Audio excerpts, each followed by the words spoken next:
ഇപ്പോൾ ട്രെൻഡിങ്ങിലുള്ള ഒരു മധു പാട്ടുണ്ട്, വല്ലാത്തൊരു ഫീലാ പാട്ടിന്. ഒന്ന് പാടി വയ്ക്കാലോ.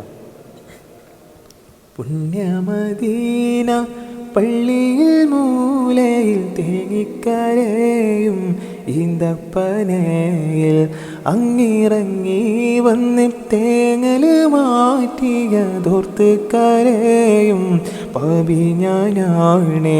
കല്ലിനും മണ്ണിനും ഭാഗ്യമുണ്ടെങ്കിൽ ആടിനും മാടിനും കനിവുണ്ടായെങ്കിൽ, കല്ലിനും മണ്ണിനും ഭാഗ്യമുണ്ടെങ്കിൽ ആടിനും മാടിനും കനിവുണ്ടായെങ്കിൽ, ഉമ്മത്തിയേ തട്ടുല നൂറേ ഉമ്മത്തിയേ തട്ടുല നൂറേ യാ നബി യാ നബി യാ നബി തൂ റഹ്മകൾ യാ നബി യാ നബി യാ മൗലാ തൂ ഫസ്ലുകൾ.